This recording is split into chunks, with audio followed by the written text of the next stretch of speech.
committee turn up. This is a TWG on proposed amendments to the PDIC charter.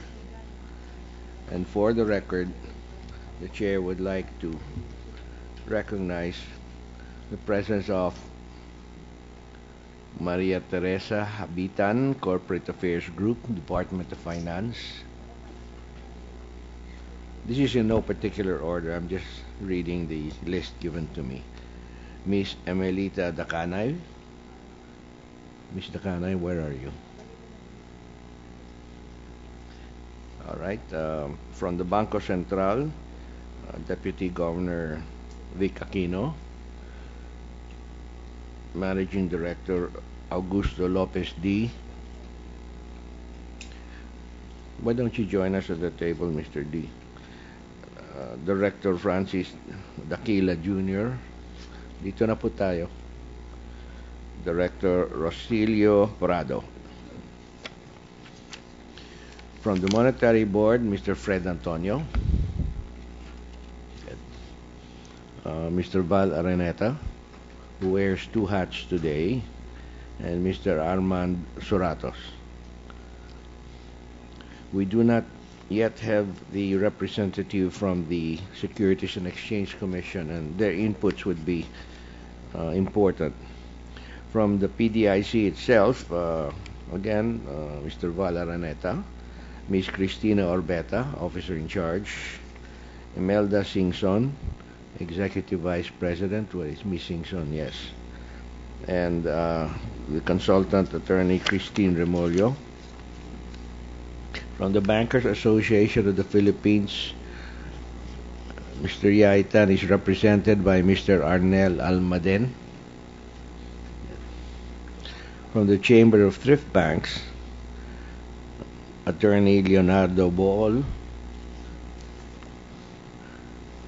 The MAP representative has not arrived, and neither has the representative of the Philippine Chamber of Commerce and Industry. From the Rural Bankers Association of the Philippines, Mr. Vic Mendoza and Ms. Michelle Reyes. And from the FINEX, Financial Executives of the Philippines, Mr. Eddie Gana. All right. Let's start with a presentation by the PDIC. So, Ms. Orbeta, I think you're going to take the lead today. Why Yes, don't Your you? Honor. Why don't you begin? Yes, sir. I cannot hear you. You'll have to bring the mic closer to you, to your. Okay, is that? That's right. Okay. Good. Thank you, Your Honor. Are you going to Yes. explain this? All right. We have a presentation today, but before proceeding to the presentation, we would like to thank the Honorable Chair of the Committee on Banks for the Senate for introducing the proposed amendments to the PDIC Charter. The outline of my presentation today will cover the objectives of the law, the proposed amendments, which will include the major reforms in bank resolution and liquidation, access to insured deposit, and enhanced governance and independence for PDIC. The bill will enable PDIC to institutionalize reform measures in bank resolution and liquidation. It is intended to give depositors quicker or immediate access to their insured deposits and enhance the governance and institutional framework for PDIC to enable it to carry its assigned task of protecting the depositing public and maintaining financial stability. The major reform measures in bank resolution and liquidation covers three major areas. To enhance the resolution framework, this means that the rehabilitation of distressed banks should be done while the bank is still open. This also means that when a bank is closed by the Monetary Board, we should proceed immediately to liquidation and thus delete the 90-day receivership period. We're also seeking to authorize PDIC to adopt other liquidation tools such as bridge bank, purchase of assets and liabilities, including the disposition of the franchise and branch licenses of the bank. Let me just explain a bit the resolution framework. The resolution framework that we have now relies exclusively on the voluntary resolution by the bank of a bank in distress. That means that when a bank is placed under PCA, the bank initiates its own action insofar as trying to rehabilitate the bank, which means that it will have to identify investors, go through a debt equity conversion, do a merger consolidation, and see how to address its resolution problems. If it is successful, then it gets out of PCA and it is restored back to viability. But if not, it is immediately ordered closed by the Monetary Board. The receiver, which is PDIC, has to determine whether the bank may be rehabilitated. This is within the 90-day receivership period. And if the PDIC determines that the bank is no longer may no longer be rehabilitated, then we proceed to the Monetary Board orders us to liquidate the bank. So let me interrupt you there. So you say the 90-day receivership is when the bank voluntarily comes to the PDIC and says, we're in trouble, take us over. The 90-day receivership period at the moment, Your Honor, is a period when the bank is ordered closed by the Monetary Board and the PDIC takes over the bank and we make a determination Ms. at that Orbeta, point. I'm sorry, maybe I misheard you earlier. You said that a bank in trouble is usually the ones that initiates. Yes, Your Honor. So therefore, what I was saying is that they go to you first and say, we're in trouble, and that's when the 90-day receivership period begins. In the resolution framework in the law, what will happen is that when a bank can voluntarily go to PDIC to ask to be resolved, that means that we will assist in finding a rehabilitation program for the bank. Hindi po. But I'm talking about today. now, Yes. it is closed, and then the bank, we have to talk to the bank. It is not like voluntary on their part to go to PDIC. So today, there is no receivership period. There is a receivership period, but it is not. It is mandatory for the bank to present a rehabilitation proposal to PDIC after it is closed by the Monetary Board. So the bank is already closed. Okay, bring me through the steps again. Because Okay. Bank in trouble. Bank in trouble. It may be placed under prompt corrective action by the central bank. So the bank goes to the central bank, not Yes, to not to PDIC. PDIC. All right. Not to PDIC. So PCA. PCA, and if it is not successful in addressing the Normally, how long will the PCA period run? based on our records, it can extend to over 1 year, Your Honor. What? Over 1 year, sometimes 2 years. So at what point does the PDIC step in? The PDIC will only step in, Your Honor, when the bank is ordered closed by the Monetary Board. All right. That's the only time. All right. As of today, a bank that is placed under PCA, what are their chances of survival? What's the historical data on that? We wouldn't have the banks that were successful in terms of moving out of PCA. What we only have are those that are under failed PCA. That is what is notified to us. Is there anybody from the BSP that can answer this question? Baka Armand can answer this question.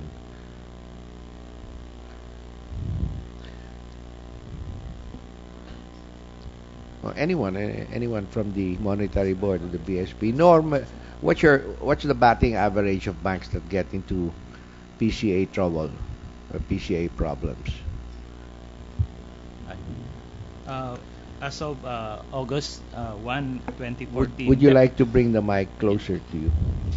Thank you. As of August 1, 2014, there are 287 operating banks under the prompt corrective action, Your Honor. You're only telling me what the banks that are under PCA Yes. today, but historically, how many banks get out of PCA and become, get back to normal operations?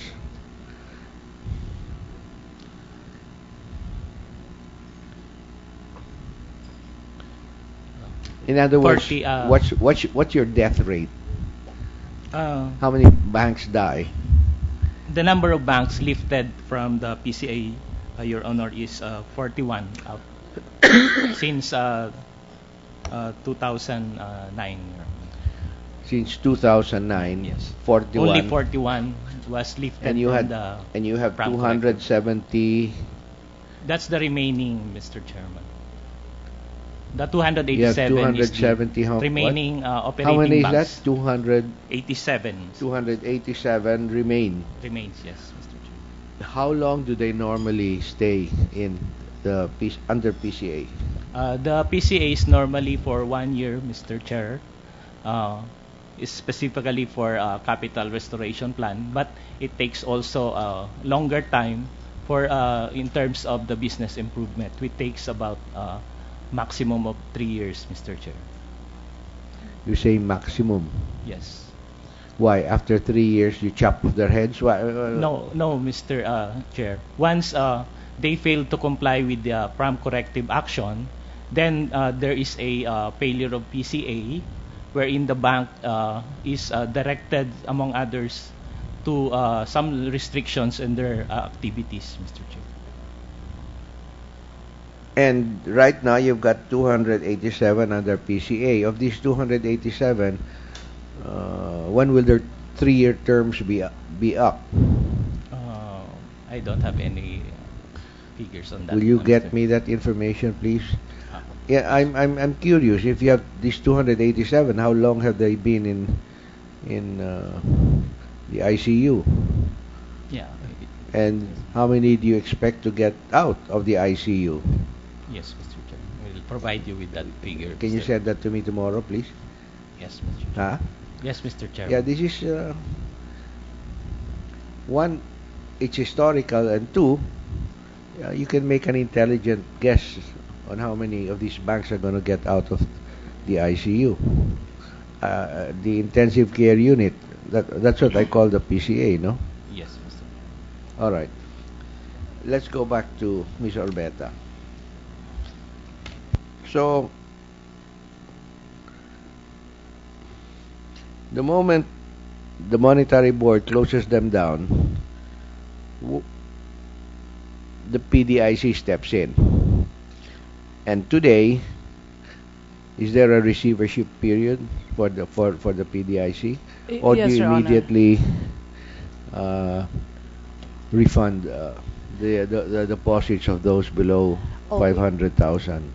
Immediately upon closure, Mr. Chairman, we have two tracks. One is the deposit insurance track. So there is, when we take over a bank, we make preparations for the payment of deposit insurance.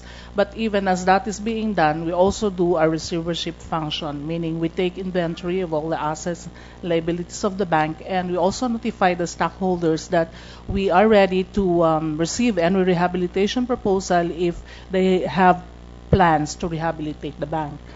Now, why? Excuse me. Why is there this statutory period of 90 days? Has that always been there? The statutory period of 90 days has always been there, Your Honor. During that period, what PDIC does is to take inventory of the assets and liabilities of the bank and determine the capital required to put it back into viability. And if there is a proposal from the stockholders, we evaluate it to determine whether the proposal will restore the bank back to viability. More often than not, we don't receive a rehabilitation proposal, so the stockholders just let it go. All right. Now you may continue with your presentation. Okay. So when a bank is when a bank is determined not to be, when PDIC rather makes a determination after a bank is closed that the bank may no longer be rehabilitated, that report of determination is submitted to the monetary board, and the monetary board orders the liquidation of the bank. And the liquidation involves PDIC as well as liquidator, and what we do is dispose of the assets, collect the loans so that we can distribute the proceeds of the assets of the bank to the creditors in accordance with the rules on concurrence and preference of credits. Okay. The framework that we are proposing is in between the bank under PCA and the before closure. What we would like to be able to see is for a bank that is in PCA to assist them to see whether it can be rehabilitated even before closure. So this is the framework that we have in terms of the proposal. What we want to be able to do is to determine the financial condition of the bank even when it is in the what we call the orange track, where the bank is already under PCA. We'd like to be able to All right. determine So under the proposal, you'll be able to come in much earlier. than after, then wait for the bank to What close. will trigger that? The proposal is for a bank that is under PCA. We can already come in and determine the financial condition of the bank so that we So will the know moment it's under PCA, that triggers our ability to come intervention. in, our intervention to you will not require a letter from the Banco Central to please come in, or from the bank itself. Automatically you can come in. Yes, we get a notification from the BSP at this time. We get a notification that they have initiated prompt corrective action on a bank. But this notification is internal arrangement between the BSP and PDIC.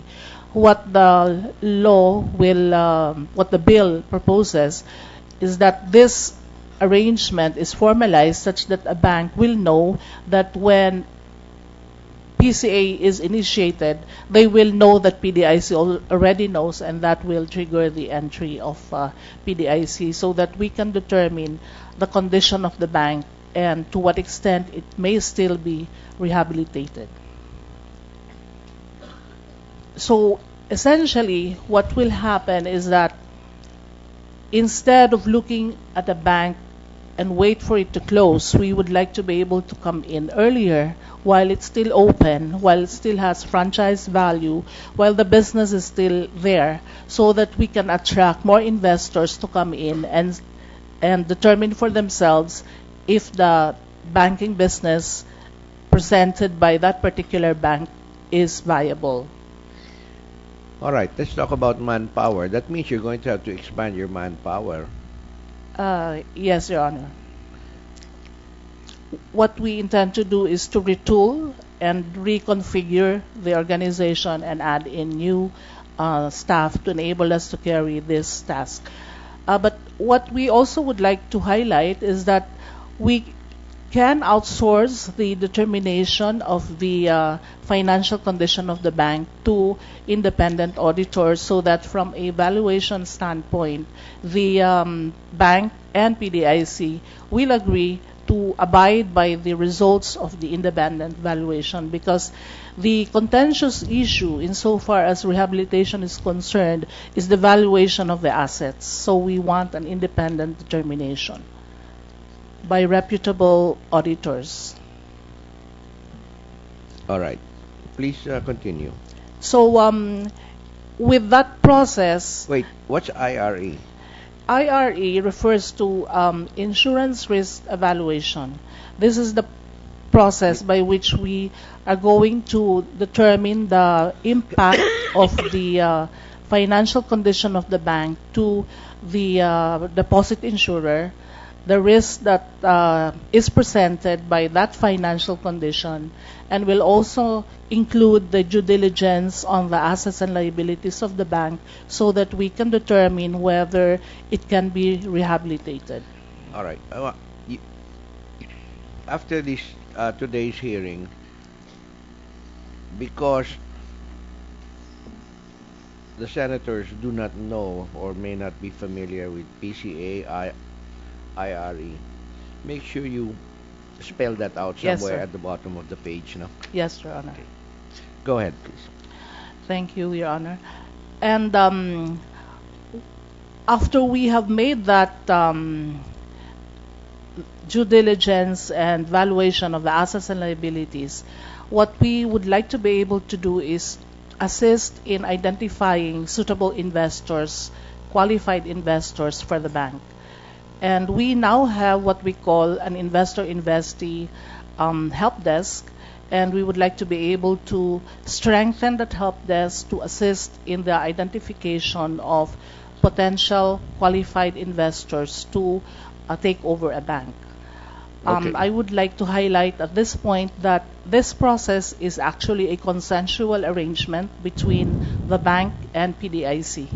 So, meantime that we are looking at the bank and undertaking this possible rehabilitation, the bank continues on a going concern basis. All right. What does BOD stand for? Is that Board of Directors? Board of Directors. What's DIF? Deposit Insurance Fund, Your Honor. Again? Deposit Insurance Fund. That is the capital of the PDIC.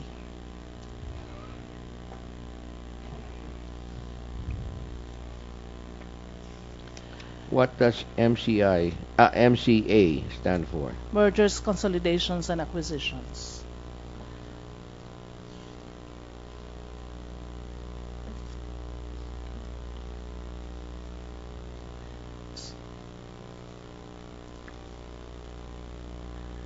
Okay, please.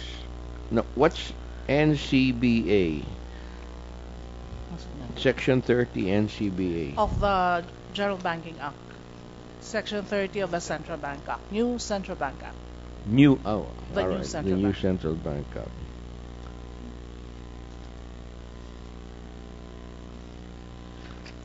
All right, please proceed. Okay, if we are successful in identifying a suitable investor and there is an agreement between the parties about the rehabilitation of the bank either through merger, acquisition, or consolidation, this proposal is then submitted to the Monetary Board for its approval, and the bank essentially gets out of PCA and is restored back to viability. So we avoid a closure scenario. So this is what Wait, there has to be a period of digestion by the new buyer, right? essentially, if it acquires, When it acquires, you think it everything's just fine. turned over to them. Wala na yung PCA. Wala na, sir. Yeah, it becomes automatic. What do you do with the bad assets? You The bad assets, hive them off. in this particular resolution, the bank assets will also be absorbed by the buyer. So they will price that in the acquisition of the bank. Not always. It is priced in. It's either zero valuation or very minimal Or valuation. you have to pay the buyer. Yes, there will be a payment by the buyer. It can be whatever consideration is agreed upon between the buyer and the original owners. What we intend to do is to do a limited private bidding of the bank so that the owners will be assured that this is a very transparent process and that they get really the maximum of whatever the willing investors are paying. All right. Please proceed. Okay. So this is essentially the resolution framework that is envisaged for the under the bill. Maybe what I can do at this time is to proceed to the bridge bank as a mode of liquidation because the authority. This is in case you don't find a buyer. Yes, in case there is no agreement on the purchase of the bank by a buyer, And in case there is a situation when the monetary board does not have a choice but to close the bank even if discussions are ongoing on the rehabilitation for whatever reason. But there is an interested buyer that is willing to come in, then we may do either a bridge bank, a purchase of assets, an assumption of liabilities, if there is an interested investor. But if there is no interested investor, we will proceed directly to what we call a conventional liquidation, which is simply disposing of the assets, liquefying whatever assets there are, collecting the loans, and eventually going to the court to have the court approve the distribution of assets to the creditors. So if I may proceed to what we are proposing in terms of the bridge bank as a liquidation mode. The bridge bank model, under the bridge bank model, what is done is that PDIC will look into the distressed bank. It will conduct a due diligence, or it can also do a what we call the insurance risk evaluation of the distressed bank. And then PDIC will have a standby bridge corporation. It is going to incorporate a bridge corporation, get the SEC approval to license to incorporate that, and then the monetary board will also give a temporary bridge bank license to the bridge bank.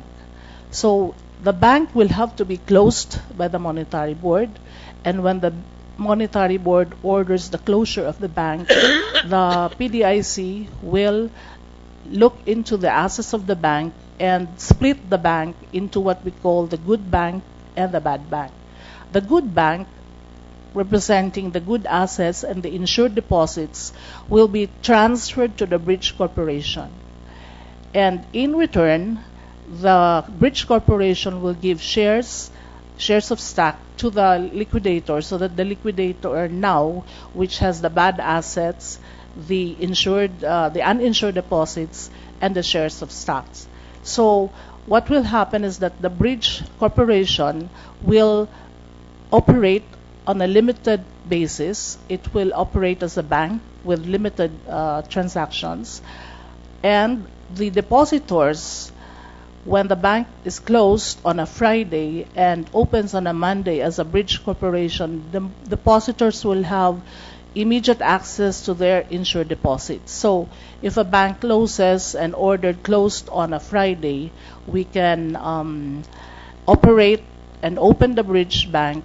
The bank will open as a bridge bank on the Monday, and there is no disruption in terms of the access of the depositors to their insured deposits, because they can go to the premises of the bank and withdraw their money. Why? What is the situation today? Without a bridge bank? Without the bridge bank, what happens is that the PDIC takes over the bank, and we have to validate the insured, the register of deposits, validate the deposit records, and determine the valid deposits that are eligible for payment for insurance purposes. And this takes some time. That is the first time you're coming in, but in the new proposed... Yes, in the new proposal, we would already have... You would have been there already during the PCA. Yes, sir. Yes, sir. How long do you expect PCAs to last? Still 3 years? More or less? Based on our experience, Your Honor, for instance, for the banks that were ordered closed, normally a lot of them are almost under failed PCA. And for instance, last year, the banks that closed were either from 1 to 6 years under PCA. So there 6 years under PCA? Why does the monetary board allow them to? Because the banks normally present rehabilitation plans and do not implement it in accordance with the timeline. That's why, Your Honor, we have proposed in this framework a 180-day period, meaning within that 180-day period, if there is no cooperation between the stockholders and the investors are not interested and willing to go through the process, then we abort the process so that there is a limit insofar as the timeline within which we should, discuss and see whether a bank may still be rehabilitated. Because the longer it takes, the higher is the risk to the PDIC, because the bank just accumulates deposits, continues to generate deposits, and there are no longer any assets to back the deposit liabilities because they just churn the deposits, pay high interest to the detriment of PDIC. All right. Please go on now. So after the split into bad assets and good assets, what happens is the bridge corporation will continue as a going concern. Depositors will have access to the deposit, Will it to their keep deposits. the same name? We can have a different name, but normally maybe we will just say ABC Bridge Bank, so that they will ABC Bridge Bank. If the Bridge Bank. Bridge Bank, yes, we will just say Bridge Bank, and then we will exert efforts to sell the bank with a license and a franchise, so that at the end of the day, we would like to be able to maximize the recovery for depositors and creditors. So upon the sale, Yeah, go ahead. upon the sale of the Bridge Bank, the proceeds of the sale will be remitted to the liquidator, and that forms part of the assets of the closed bank, the bad bank. Despite the Bridge Bank being now a good bank, because you have hived off the bad assets. the liabilities, the bad Yes. assets, you still are going to refund the depositors. Yes, Your Honor. It's just what we call subrogation. PDIC becomes the creditor of the Bridge Bank. Okay, because I just wonder how long can a bank last if you're paying off the depositors anyway. There is a 3-year period maximum within which we were given to operate the unless bridge. you're able to find the buyer. No? Yes. Yeah. I think, Your Honor, what is intended in a bridge bank is that if there is no buyer in the first place that has manifested interest at all, then there is no bridge bank. We will not even contemplate of a bridge bank. I see. So Yes, you would sir. also be looking around then. Yes, already. We need to Okay. be able to determine whether there are interested buyers even before we decide to. Who acts as liquidator? The liquidator is PDIC. Yeah, because you've got two boxes here: distressed bank liquidator, distressed bank PDIC.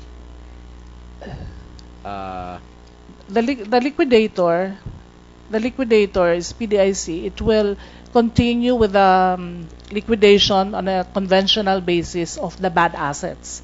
So that goes through a liquidation process. So the proceeds from the sale or any recoveries from the bad assets will go to the liquidator together with the proceeds of the sale of the bridge bank, and all of this will be in a pool of assets that will be distributed to the creditors, Your Honor.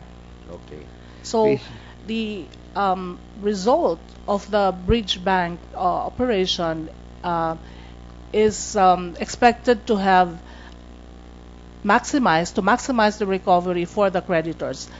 In addition, there will be less disruption to the financial system because the depositors, who are always very wary about bank closures, will have immediate access to their deposits at the reopening of the bank as a bridge bank. So that essentially is the bridge bank model as a mode of liquidation. And we would like to stress that not even if there is an interested investor, the bridge bank model will be applied only in certain limited circumstances because of the depending on the nature of the bank, given the attendant risk of a operational risk for the PDIC and those that will be appointed to run the bank. So it will be on a limited basis, and the bill provides for the circumstances under which a bridge bank may be considered as a mode of liquidation. The other components of the proposal, aside from the reform measures in bank resolution, involves depositor protection and enhancement. The closure of a bank deprives depositors of access to their deposits, so we would like to see PDIC's ability to enhance. Miss Orbeta, let me go back. You have a bridge bank. Yes, Your Honor. All your good assets are there. So therefore, if anybody withdraws, PDIC doesn't have to pay out of its pocket because it's a good bank, and they're actually withdrawing the cash, which are assets in that bank. Yes, PDIC may have to provide liquidity, Your Honor, because the good assets may be in the form of real estate and loans that Okay, are. so it's just Yes, a Your matter Honor. of liquidity. Yes, sir. And those that have deposits in excess of the statutory insurance limit, Goes to the. they have a chance at recovering that. Yes, they will have a chance of recovering the uninsured portion. What will be immediately available to the depositors will be up to the insured deposits. They can immediately withdraw the insured deposits. Okay. So the resolution measures may only be implemented if we are able to have access or we gain access to the records of the bank before closure. That means upon initiation of PCA or whatever trigger that we may determine. So it is very important for PDIC to have access to the deposit records of the bank to enable us to do and develop a reasonable, viable rehabilitation framework. As of now, when PDIC takes over a bank, the deposit records are all in disarray. The deposit records are what? Are in disarray. The register of deposits contain not only deposits but other forms of liabilities in there. So what we do is a lot of cleaning up. So we cannot develop a reasonable rehabilitation or resolution framework if we do not know the extent of liabilities of the bank and what are legitimate deposits and what are legitimate assets. That's why, aside from determining what are the assets of the bank, is also important for us to have an assessment of the extent of the deposit liabilities and other liabilities of the bank.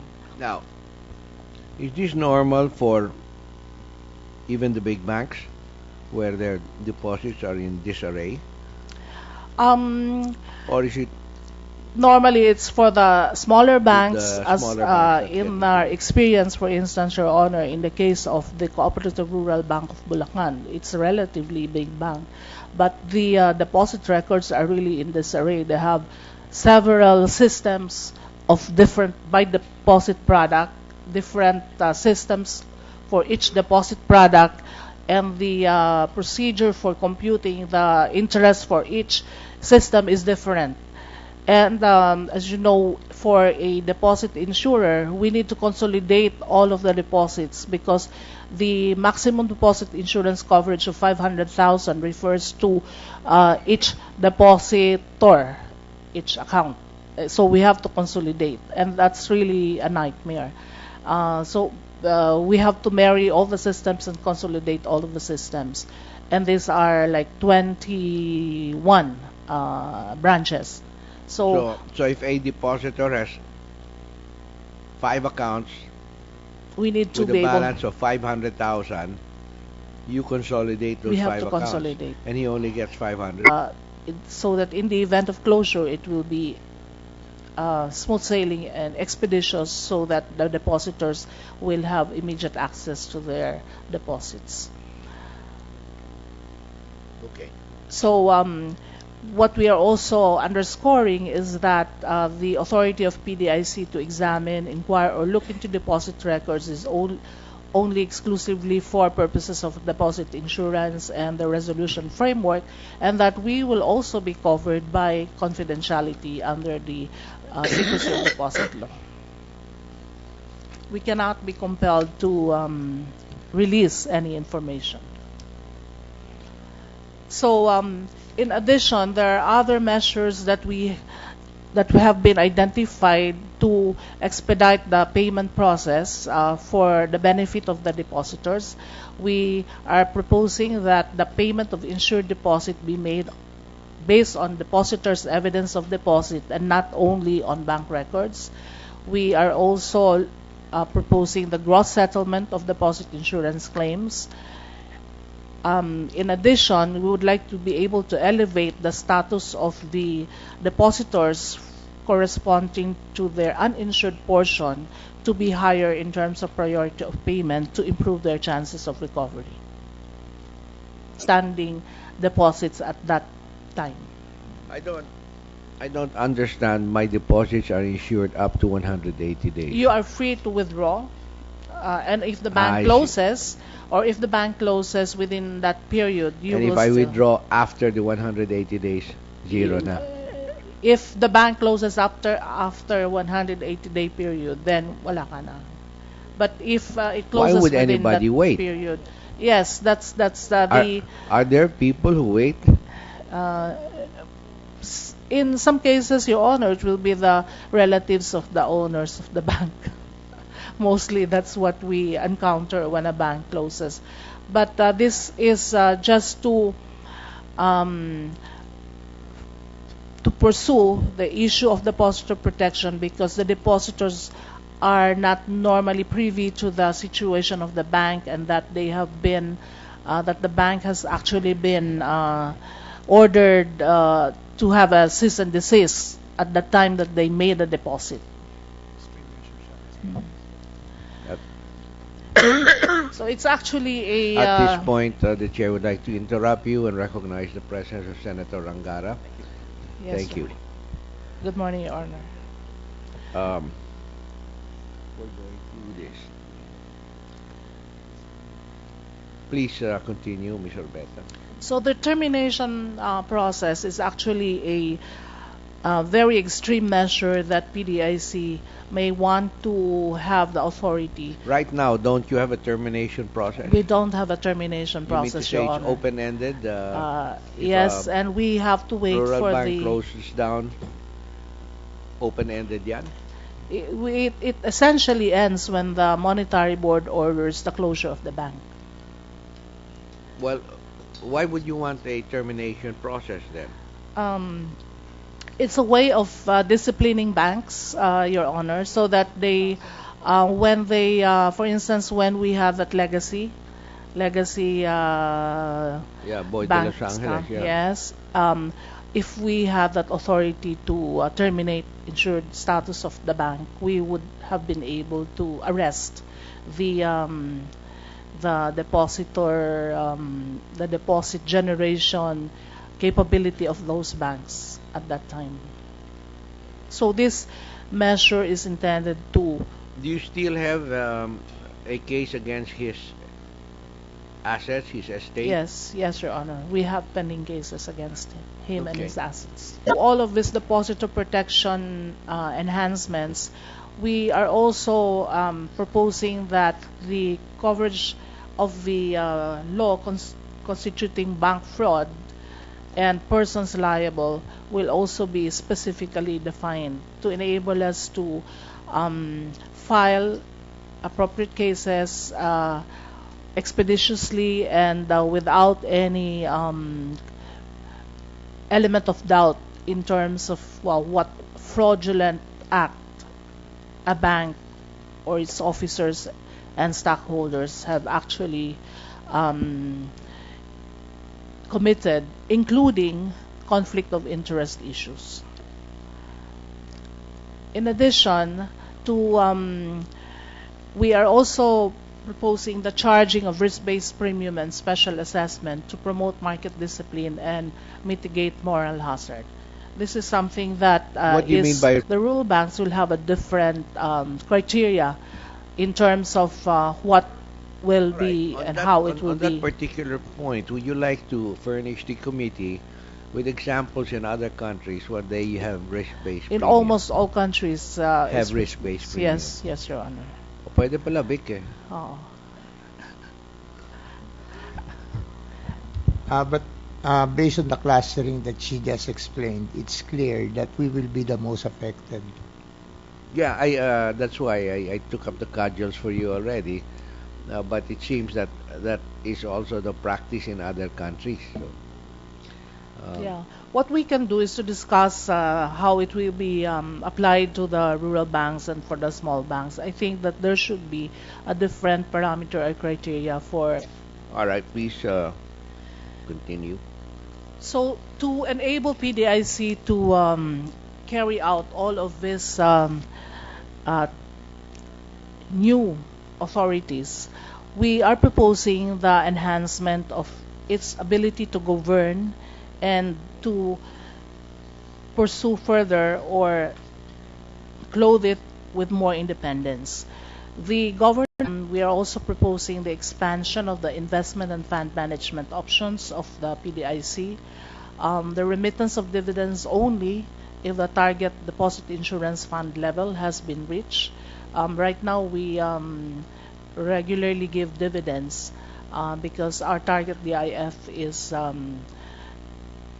comfortable, but we would like to be able to explicitly indicate in the law that the remittance of dividends is contingent on a target DIF of PDIC having been reached. What is the term today of the members of the board? 1 year, Your Honor, subject to renewal by the. You're under the GOCC. Yes, we're under the GCG now. And why is that bad for you?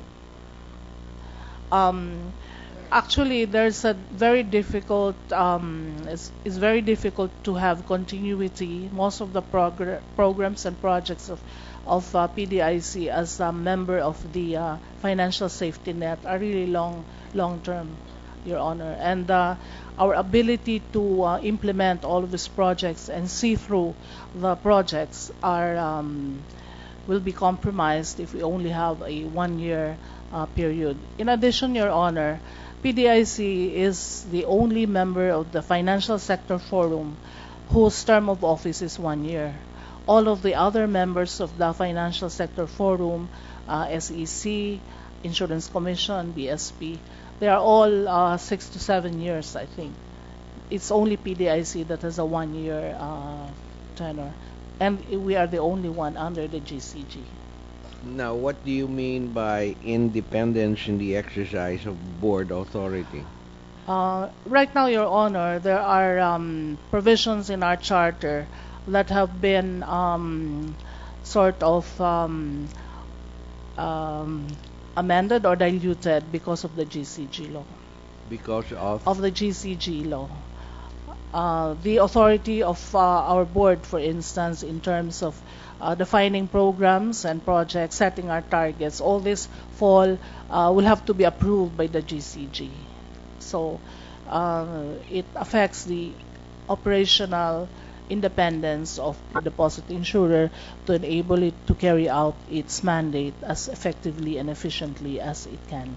It's international best practice. So in summary, the proposed bill will institutionalize reform measures in bank resolution and liquidation. It will give depositors quicker or immediate access to their insured deposits and will also enhance the governance and institutional framework to enable PDIC to enhance depositor protection, minimize disruption in the financial system, promote financial inclusion by allowing continued access to banking services, and will also enable PDIC to align itself with international best practice. Thank you, Your Honor. And we'll be very pleased to respond to any questions that the members or the Tarangaro, members do you are have any present. questions? I haven't really had the chance to look at all 80 pages of it, no, but I understand some of it are regarding appointments of the members. But what would you say are the three most crucial amendments here? The most crucial are actually the reform resolution measures that bank resolution measures that we are proposing. The ability of PDIC to access the depositors' records so that we can do a good job at resolving the bank and expedite the payment process for insured deposits, and also the strengthening of the governance framework for PDIC. You're not changing the insurable amount? We are for not changing deposits? the insurable Okay. amount, Your Honor. I see. How are you strengthening the governance? And a second question is, is there a definite period for the PDIC to act on a matter before it? Or to resolve it? Whether it's For a bank, Yes, yes. the resolution framework, we have provided 180 days within which to work on the resolution of a bank. And in the case of a bridge bank, the maximum life of the bridge bank will be also 2 years plus another year, so a maximum of 3 years. So the resolution process is time bound, both for a regular resolution or rehabilitation of a bank, as well as for a bridge bank.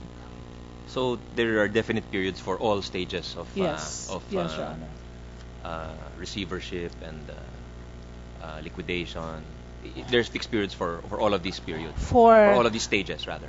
For the resolution, yes, 180-day period. For the bridge bank, 3 years. The assets. Is that the only factor which militates against you putting a period? Yes, in the law? yes, Your Honor. Otherwise, there's Otherwise, nothing else which. otherwise we would have done it also. But regularly, we look at a 5-year period for liquidation of a bank. That's the target that we have imposed upon ourselves, to collect all the loans and to try to dispose of the assets, and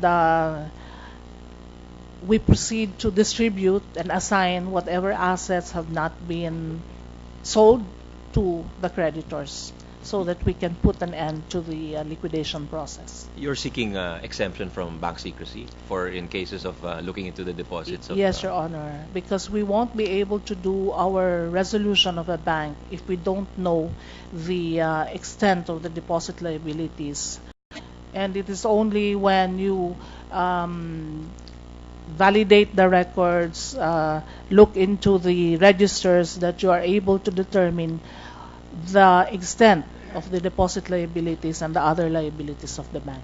You want to look into the deposits of the officers, the owners, the directors of a bank? Whose deposits would you be looking into? We are not going to make any distinction as to who are the owners. What we just want to know is what is the extent of the deposit liabilities that have to be paid by the bank to the rightful depositors, so that when Yes, a bank... but any inquiry into bank deposits is a specialized inquiry. It's not a general inquiry. So who's all of the deposits, so that we will know the extent of insured deposits, the extent of uninsured deposits, and if all of the deposits in the bank in the bank, under yes, your yes, care or receivership. Yes. You mean to say at present you cannot look into their deposits? No, we Okay. can't. I was under the assumption that you could. No, that's a problem. I That's thought I was why- picturing a situation where maybe the owners or the direct or the dosri guys would have maybe intermingled funds and maybe commingled funds, and you wanted to chase funds that should properly belong to the bank that were already. Is that one possible scenario? Just one. That is a scenario that we do when a bank already closes. When the bank is closed, we what trace section the is that funds. here? Where have you phrased that exception from bank secrecy? Baka naman yung hinahabol yung provision is not wide enough for you to cast a net to catch that kind of Section. mismanagement or misfeasance. It's in Section 6, Section 8 of the bill, page 21. Okay. So, could you read to me the pertinent pertinent exception that you would be seeking from bank secrecy? How is it phrased? Oh. The provision of the law is banks, their officers and employees are hereby mandated to disclose and report to the corporation or its duly authorized officers or employees the balances in all deposit accounts of each depositor solely to enable the corporation to determine the insured and uninsured deposits. And then the corporation, its duly authorized officers or employees shall have the authority to examine, inquire, or look into the deposit records pertaining to the information disclosed and reported under this section and all information related thereto. And then the qualification is that the corporation, its duly authorized officers or employees are prohibited from disclosing information obtained under this section to any person, government, official, bureau, or office, except upon written permission of the depositor or in cases of impeachment. These provisions are in line with the Secrecy of Deposit Law, Republic Act 1405. So the corporation, there is no provision for who will possess this. It's the whole corporation, the whole PDIC. The way that we implement provisions of the charter is that the board will authorize whoever is authorized amongst the PDIC officers to look into the deposit records. There will always be a specific authority given by the board to whoever is designated to a particular bank to look at the deposit records. So it will What not about be. if there is a violation of Republic Act 1405? Who would be liable in the corporation? The one who actually disclosed.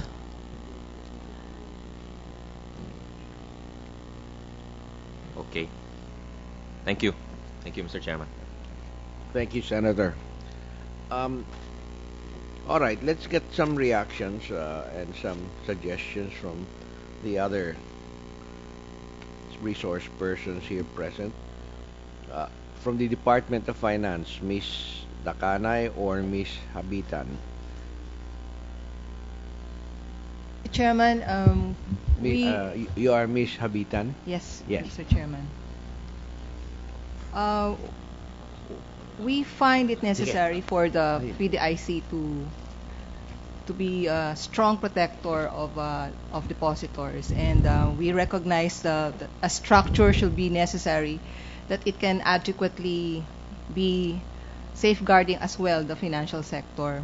And I think most of the provisions that are contained in the bill do address that need for PDIC to be stronger. We would, however, like some time to review the provisions which would, in effect, exclude it from the ambit of the GCG to enable us to be convinced that all the necessary requirements for governance rules will be present if possible, if the PDIC, these amendments will be approved, Your Honor. Yes, how long will it take you? Right now, Mr. Chairman, there's already something which has been drafted, and we would need a signature from the Secretary if he approves it. All right, thank you. Banco Central. Who will speak on behalf of the Banco Central? Deputy Governor Vic Aquino. Provisions of the proposed amendments to said charter. All right, I read your position paper, and I will now consider it as having been read into the record. Yes, Mr. Chairman, with the additional information that this BSP position paper was actually approved by the Monetary Board of the Bangko Sentral ng Pilipinas. The Bangko Sentral is objecting to the use of the phrase co-regulator.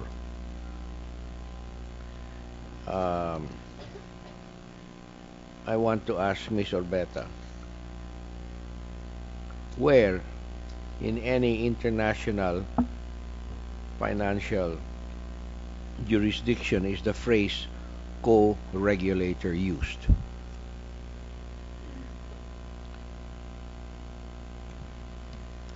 Mr. Chairman, we, based on our reading of the deposit in insurance, agencies of different organizations.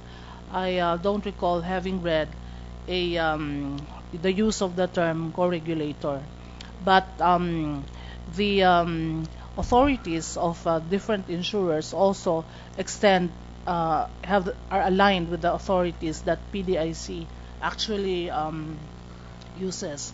We maintain that the word co-regulator actually appropriately describes the role of PDIC in the banking industry because we perform regulatory functions. I don't want you to rationalize this, okay? I just ask you where in any other jurisdiction is the word or phrase co-regulator I'm used? not aware, Your Honor, that there are other jurisdictions. I couldn't find it either on Google last night. Yes. So you've invented something new, and we're not going to accept that, right? You also have placed yourself on the same level in terms of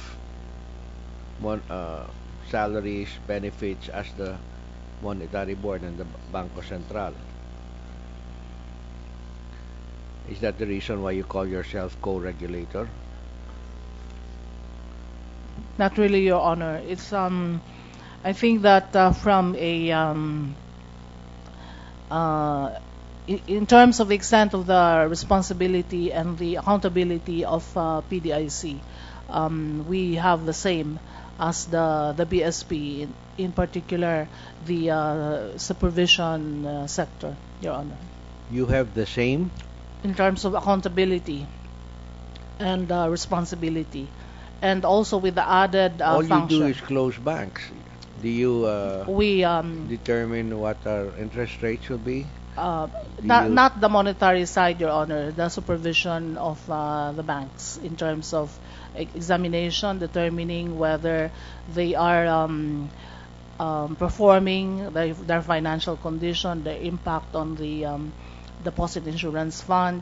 So we have a critical role in so far as maintaining financial stability and depositor protection. So it's aligned with what we would have in terms of supporting the stability of the financial system.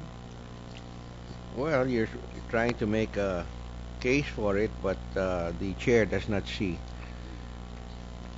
The Securities and Exchange Commission, the Insurance Commission, also, Your Honor, which are all FSF members, their respective charters align themselves with the BSP in terms of compensation. the SEC and the Insurance Commission. Insurance Commission. How did that happen? It's under their law. Is there anybody here from the Insurance Commission?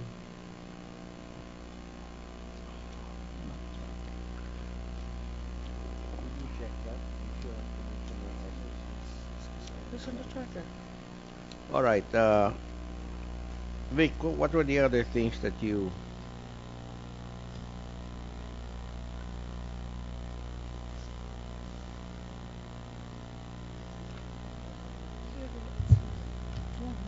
Mr. Chairman, regarding Section 3 of the proposed amendments, it is our contention that the BSP has a broader mandate, that aside from its financial stability functions, it also has the mandate to promote price stability and to formulate and conduct appropriate monetary policies.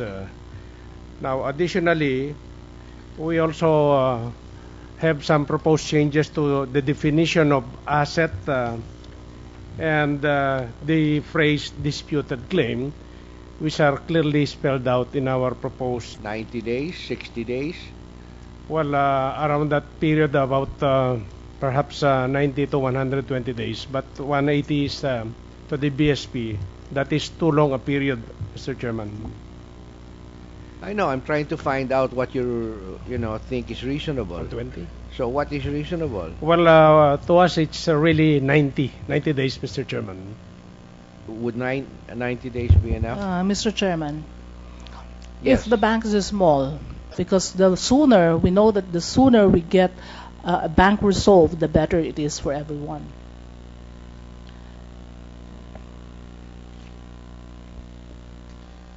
Vic, I think that the inputs of the Bangko Central, many of which are good, are better discussed in a technical working group, no, where we can go page by page,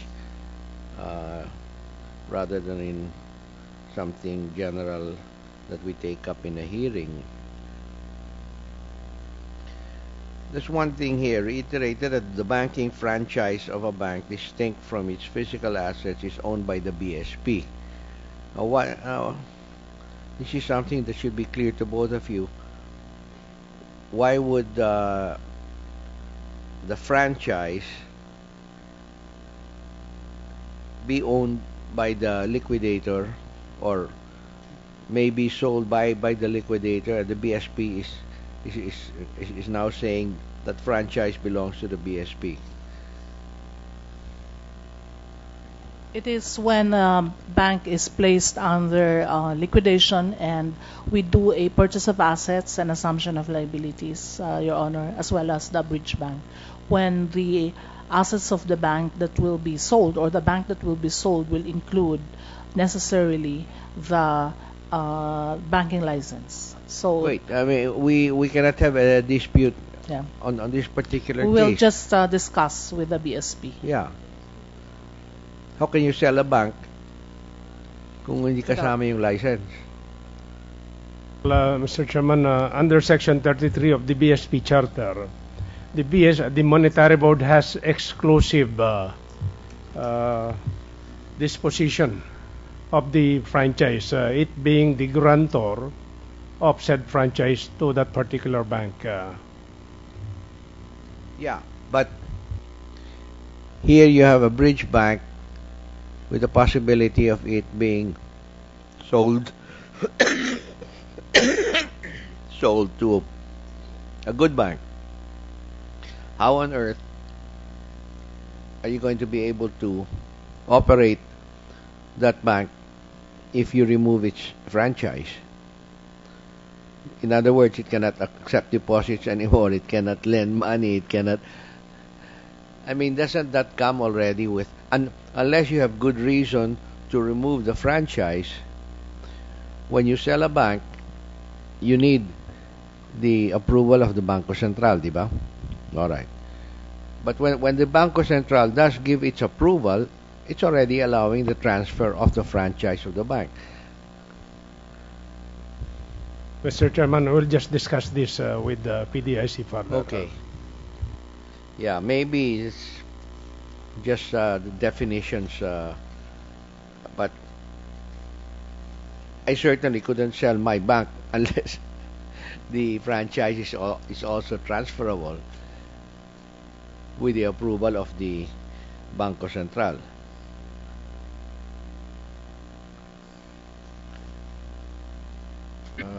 Our chair would have wanted to attend this morning's hearing, Your Honor, but unfortunately she's tied up in other equally important engagements. We have previously submitted our comments and position paper as requested by the committee, Your Honor. Well, in broad strokes, our comments are focused mainly on the intersect between the governance sphere of SEC and that of the PDIC, meaning primarily focused on financial reporting, considering that the primary license or primary franchise of banks as a corporation emanates from SEC. So that's one area where we focused on in our comments. Yeah, go ahead. We also have comments about the bridge bank scheme being proposed by PDIC now, considering that its inception still starts with its registration with SEC first as a corporation, then subsequently obtaining its secondary license from the BSP to operate as a bridge bank. So we take it to mean that it's it would be organized as for a special purpose and not primarily as a regular bank. That's one of our considerations. What does the BSP say to that? It's really a special purpose vehicle, no? Well, we defer to the position of the SEC on the matter, Mr. Chairman. Perhaps it's one area, Your Honor, which can be discussed in the TWG. Yeah. Because the secondary license would still be issued by the Banco Central. Okay. And of course, before we register the proposed corporation that will operate as a bridge bank, we would require prior endorsement also of the Banco Central. Okay. There's a phrase you use. This comment, Your Honor, emanated from our Office of the General Accountant, and she's just citing prevailing Philippine accounting standards. She's actually referring to paragraph 47 of the of Philippine PAS. accounting standards, which actually is also a duplication of the international accounting standards. Well, it's a system of evaluating risk, Your Honors, in general. And she finds that since a bank being liquidated should not be differentiated or should not be treated differently, the same Okay. standards should apply, especially if disclosure to the public is the issue. All right. I understand that now.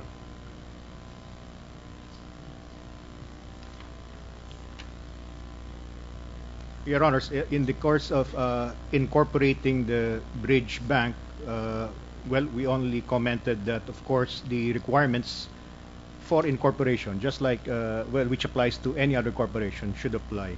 So at present, that would an operational There's a detail that must be two-year supplied, Your license. Honor. What is this 2-year license for the bridge bank? Is that all? This is what? A secondary license to the Banco Central? What is this 2-year license? Your Honor, I think the proponents are of the position that the maximum life or the term of the bridge bank, unlike a regular corporation, which is 25, is only limited to 2. If we So that may also be means clarified. you intend to liquidate also the bridge bank. We intend to sell it within that 2-year period.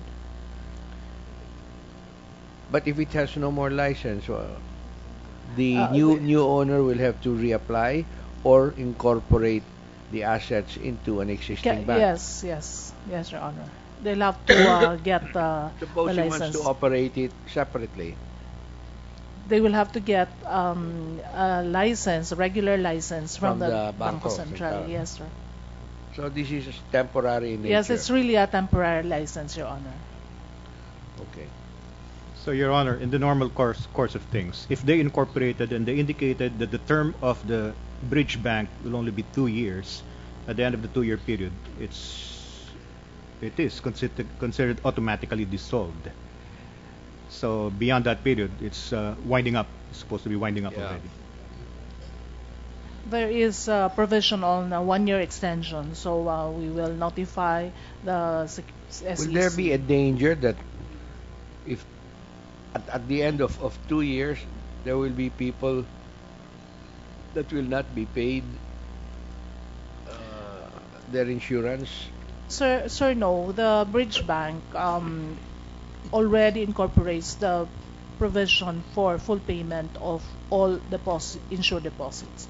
That's a guarantee, Your Honor. So the bridge bank can also have deposit-taking operations because the intention is to operate it as a regular bank with limited authorities. Of course, it's very difficult to say that the bridge bank will engage in hedging, derivatives. No, it will just be a normal bank with limited authorities because the intention is actually to sell the bank.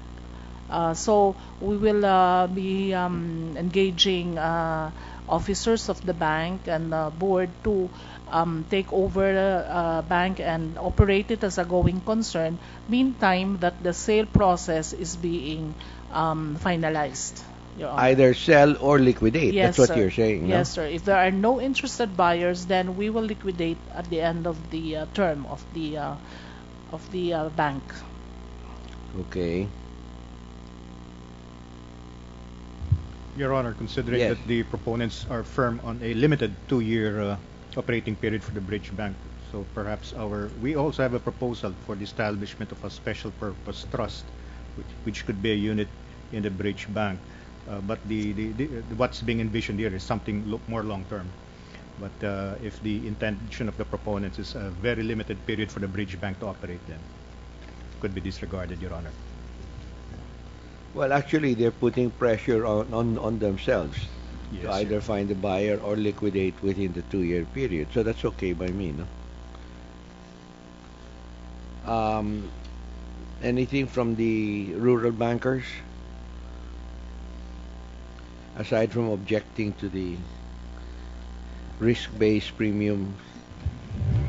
Well, we just like also to look at the issue of PCA versus the termination of status of coverage, because the termination of status of coverage could definitely lead to a situation. So who decides? Because which comes first, the termination of status or the PCA? And the BSP also decides on the unsound and unsafe banking practices. So I don't know, that has to be weighed. So why don't you propose an amendment? Well, I think they should decide who will do the weighing of BSP between the BSP and the PDIC. Mr. Beta? Your Honor, the termination of the insured deposit status is based on non-compliance with PDIC directive. There is a process, and it will be a long process before we actually make a decision to terminate, because there's a lot of risk to terminate a bank. It's really also disruptive, and we also need to be able to ensure that depositors are protected. So the process, there will be a process of notification, warning, before that crucial decision is made. So I think that is important for PDIC to have independence insofar as pursuing that track is concerned, because it is a termination of insured status. So if the chairman will notice, the proposed bill has special distinguishes the authorities of PDIC versus the authorities of the Monetary Board, and spells out the coordination mechanism insofar as the BSP and the PDIC is concerned.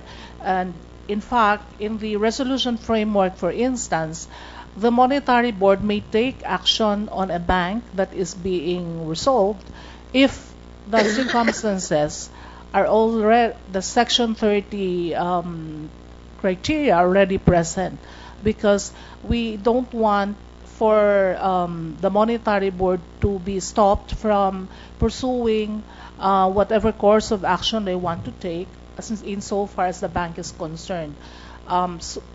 Banks will use the mode of resolution, the resolution framework, entry into resolution to get that process clear insofar as the banking system is concerned.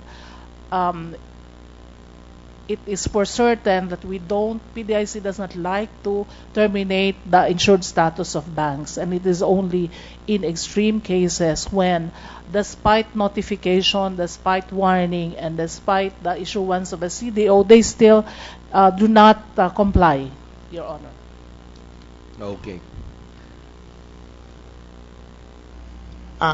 Okay. I will have to, based on my simple background, I don't think the framers of the insurance charter really considered a termination of status for any bank, because that is really very dangerous. The authority was there before, Your Honor. Unfortunately, it was removed in 2004, and look what happened with the legacy. We want to have another tool to be able to stop these abuses from prospering, Your Honor. All right. Can we hear from the Chamber of Thrift Banks, Attorney Ball, Attorney Susan Felix? Your Honor, we submitted our position paper also yesterday, and we Yeah, I read it, focused yeah. mainly on two issues. We also did not agree to the term co-regulator, and the second issue has to do with the deposit insurance coverage. We proposed a rewording to soften it a bit because the way it is worded goes against the public's perception of the sanctity of deposit.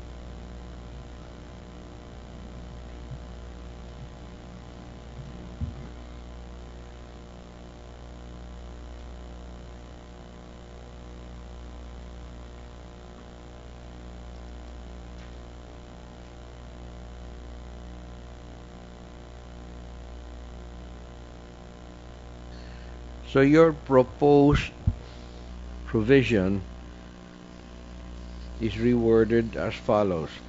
The corporation may mandate banks or banking institutions, their officers and employees, to provide to the corporation or its duly authorized officers and employees reports or data that will enable the corporation to determine the balances of insured and uninsured deposits, as well as the number of depositors or deposit accounts covered, and to mask the identity in order to retain the law on the secrecy of deposit. That's right, Your Honor. All right, but how will you know whether this fellow has 5 accounts or 6 accounts?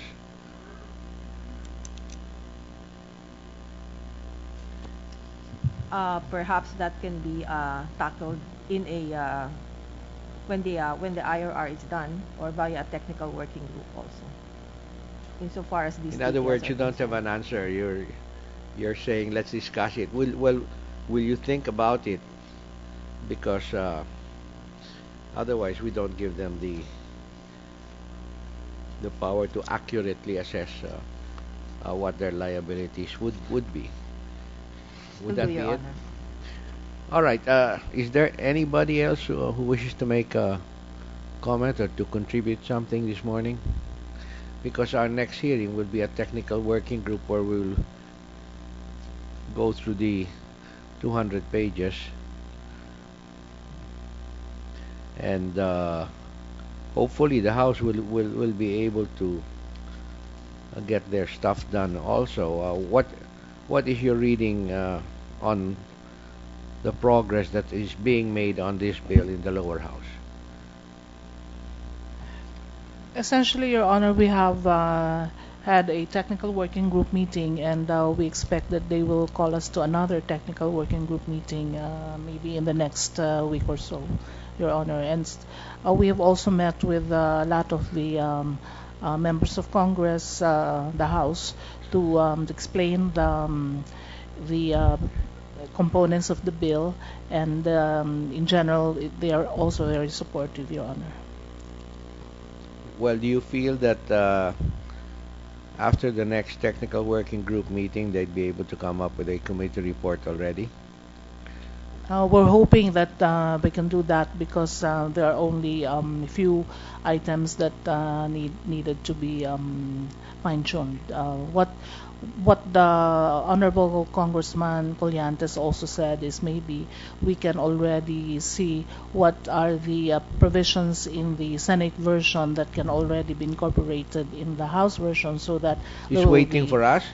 no. What are the clarifications that were done that can already be incorporated there, even as we discuss, so that we can have minimum reconciliation of the versions, different versions. That's what he said. All right. So, any more comments from the resource persons? There being none, this hearing is suspended, and we shall reconvene as a technical working group. Hopefully, next Tuesday morning at 10 o'clock in the morning, same time. Would that be all right with you? And since the technical working group, only maybe one from the BSP and one from each group, no? So that we can nail down the provisions uh, and not have too long a debate. So will you each assign one or two, if you wish, to represent your group at the TWG meeting, uh, and let our staff know about it. There being no other comments, this hearing is hereby suspended. Thank you. Mayor.